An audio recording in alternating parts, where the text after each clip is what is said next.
Hi, you new grads.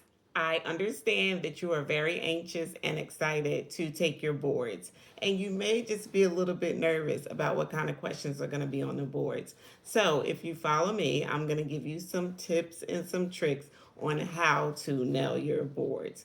Number one, you definitely want to get the Kaplan review. Okay, it's going to teach you how to take your boards and think how the test makers think. Okay, you can go to any bookstore to get it. I don't think they really have it in the library, but you can check. Now, I'm going to give you a quick tip on 3 things to remember for your board. It is called the 3 P's. Number one, phantom pain. Number two, PCA pump. And number three, prophylactic. So we're going to start with phantom pain, okay? And phantom pain basically is if somebody gets an amputee. So say they get an amputee above the knee or below the knee, okay? And what happens is post-op, of course, they're going to feel some pain, for a while. But let's say it's months down the line, maybe even a year, and the patient is still complaining to you of pain. You go in and you assess the patient, and you're thinking to yourself, well, he's had an amputee. It's been 6 months ago. He can't still be in pain because he's healed now. Guess what? Because he was so used to having that bottom leg, that bottom extremity attached to the rest of his leg, in his mind, he still thinks and feels like it's there. Thus, he is still thinking that he is having pain. Okay? That's called phantom pain. Okay? So now, number two, PCA pump. Okay? For all you med surge and med surge telemetry nurses. PCA, patient controlled analgesic pump. Okay, so basically, it is a device that sits next to the patient that is hooked up to the patient's IV.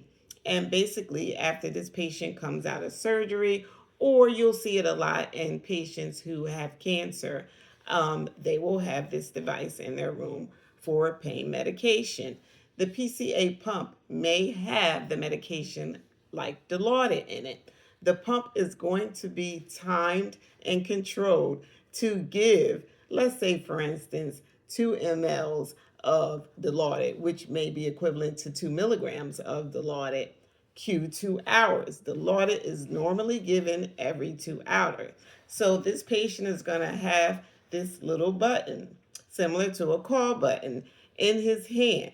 And you will already have educated him as the RN as to push this button when you have pain. What you're going to see, he's going to be pushing the button a lot, pushing the button a lot, pushing the button a lot, because number one, he's in a lot of pain. Number two, we all know how some narcotics, can be. They can be addictive. So he's going to think, I can push it whenever I want to. I can get pain meds whenever I want to. Guess what? It's all up here.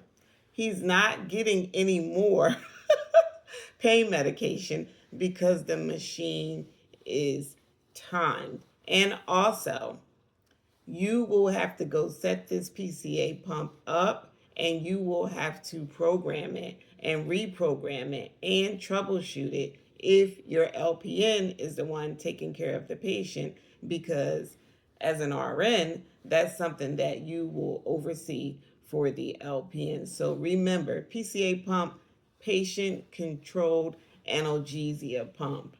All right? Okay, number 3, prophylactic.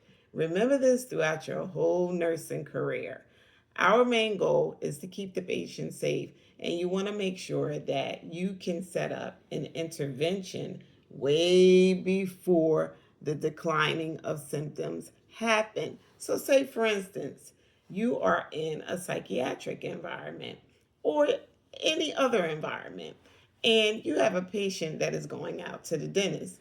This patient is like a borderline patient, mixed with a little bit of schizophrenia. And this patient is filled with anxiety because they have this dental appointment to get this tooth extraction. So, what you want to do, because they keep coming to you like, oh, I think I'm going to cancel. Oh, I don't want to go. Can we reschedule? What you want to do, because that same patient was complaining to you for weeks about pain in his tooth and you want to get it pulled, what you want to do is you want to give a prophylactic. Look at your PRN orders and your MAR, and most likely the doctor has written for Xanax. So go ahead and give the Xanax. Another example, let's just say you have a patient that is going out for an MRI, or you're in a hospital, med surg again, and you have a patient that has to go downstairs to get an MRI. Once again, this patient is filled with anxiety and they really need this MRI. They need to know what's going on. They've been complaining of back pain. They've had multiple car accidents, hit from behind, and they've done physical therapy and they still have this pain. And you guys need to figure out, where is this pain coming from? How can we fix this? So you don't need them to cancel, because they have the right to cancel. What you want to do is give a prophylactic. So you go into the computer and you look into the chart, and 9 times out of 10, you're going to have some Valium. Give the Valium, give the prophylactic. Patient will relax, MRI gets done. Those are your 3 Ps. Remember them for your boards. There will be more, and you already know. If you like this video, you know what to do. Happy graduating.